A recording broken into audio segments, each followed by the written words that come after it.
I covered this topic like on Tuesday of my stream, and it was fucking terrible. I did such a bad job delivering and discussing and thinking, frankly. So I wanted to just re-record it. I just got back from my local, just got a shower, and I'm ready and raring to go. So, top eights.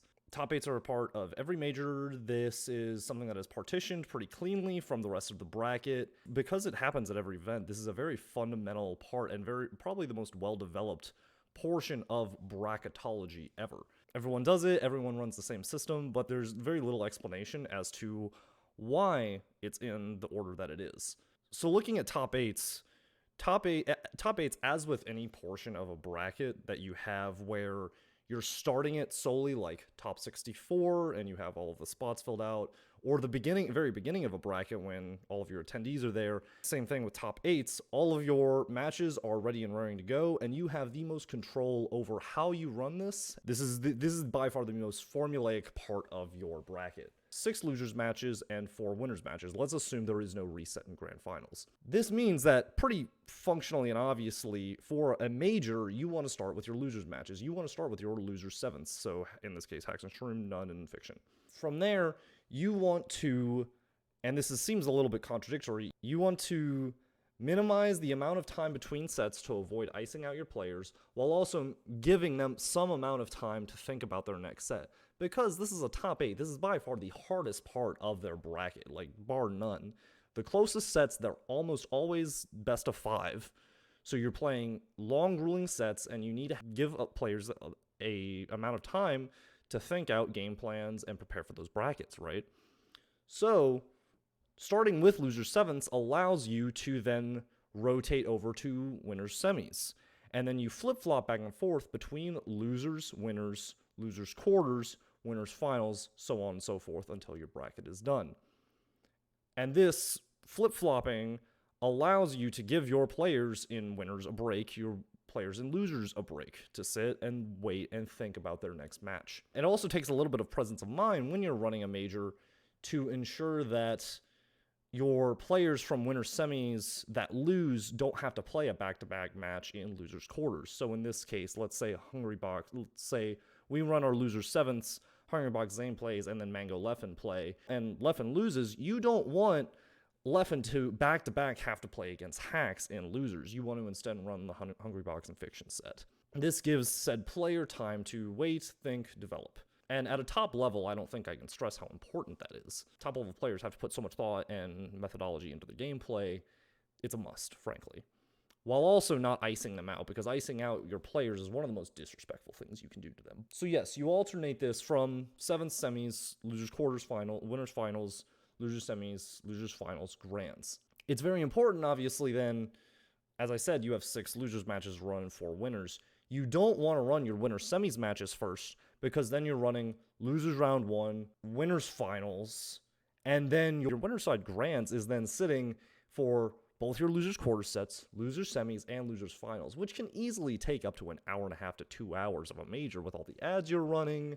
And even without ads, you're looking at maybe an hour to an hour and a half. And that is so long for a player to get iced out and completely lose any momentum they have sitting in winners. This all seems pretty clear-cut and obvious. However, I think it's still not something that is discussed or observed, really. It's kind of just an accepted part of brackets, right? Yeah, so that's top 8s at majors. For locals, this is a completely different story. Because you don't have all of these spots filled in, so you don't have Hacks and Shroom just conveniently sitting in losers, or none in Fiction conveniently sitting there. For this, when it's partitioned away from the rest of your bracket, you can allow for this formula. But in a bracket like this, your losers top 8 players are dependent on matches played in winners quarters. So in this case, Moppin and Jin, let's say they're the last winners quarters match to play. They get knocked down into losers round 4. And then you have stream dead time unless you either put your losers top 8 qualifier on stream, and then if we're looking at how majors would do it, you put both of your loser 7th sets, someone from winners quarters is getting iced the fuck out. They're waiting at least 7 sets, which is fucking asinine. You don't want to let that happen.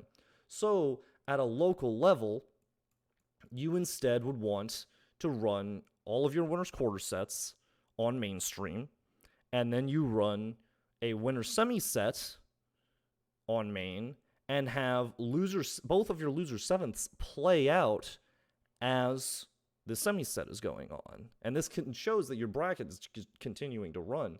If you wait out for these loser seventh sets to be on stream, not only is your winner's going to get iced out, your bracket's going to be extended by an hour or so, hour and a half or so, waiting for these sets to be all on one stream. You're effectively, when you're running a top 8, you're running a small local with some people starting in losers all on one setup. And when you think about it like that, you really don't want to extend how long these players are staying here for locals. Locals, a lot of the time, you're sitting around, you've been there for fucking 7 hours, you went like 2-2 in doubles, had to wait an hour and a half for your singles matches to start. It's like 11 o'clock at night. You just want to go home, get some Taco Bell, and cry about how you busted out or something like that. You don't want to make these players wait any longer than they have to. This is why I think that side streams are so important, so that way your top 8 can still be streamed.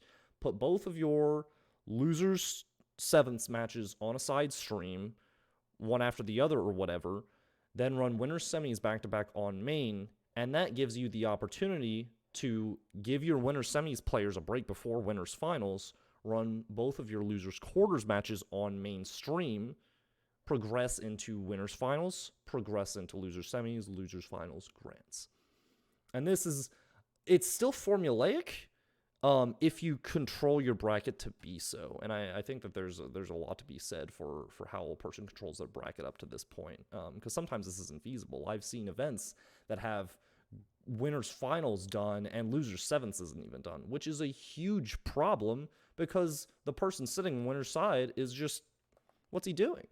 He just has to play friendlies or aggressive money matches until it's time for grands. That's so disrespectful to your players.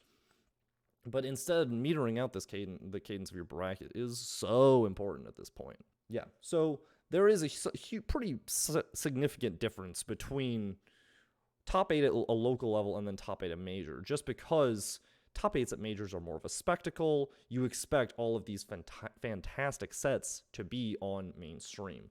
Locals, your players want to go home for the most part, and also it's just you're screwing over at least 1 to 2 people if you don't play these out as quickly as, or in a relatively quick manner. Dude, speaking of me being a dumbass, so this past weekend in Auburn, we go to Auburn. I tell Sean, all right, so we're going to Cookout. Anyway, I'm tired as shit. I drive up there separately from Sean, and in front of me there's like these 8 hicks that are all packed into this pickup trucks and in the bed or whatever. And they all get out of the truck and start looking at the menu to order, and they just order or whatever. Keep driving. I'm like, oh, is this just like the menu that they used to look at? I don't see any speakers on it. I couldn't find a speaker on this menu, so I was like, obviously this isn't where I order, right? So I drive through it, and finally I realized that the speaker was the menu. And I get to the window, and this poor lady, she's like 11:43. I'm like, hey, so like, I'm a moron. I sat in this entire line, and I didn't order back there because I didn't think I was supposed to. So I'm just going to keep on driving like this never happened. And she just starts like, she's processing what I'm saying and just starts laughing like in pity. So I just go over, I park, they're still in line, and I just walk over to Sean's car as they're all like pointing and laughing at me, at the fucking idiot that's walking up to their car. That's the dumbest thing I think I've done in a very long time.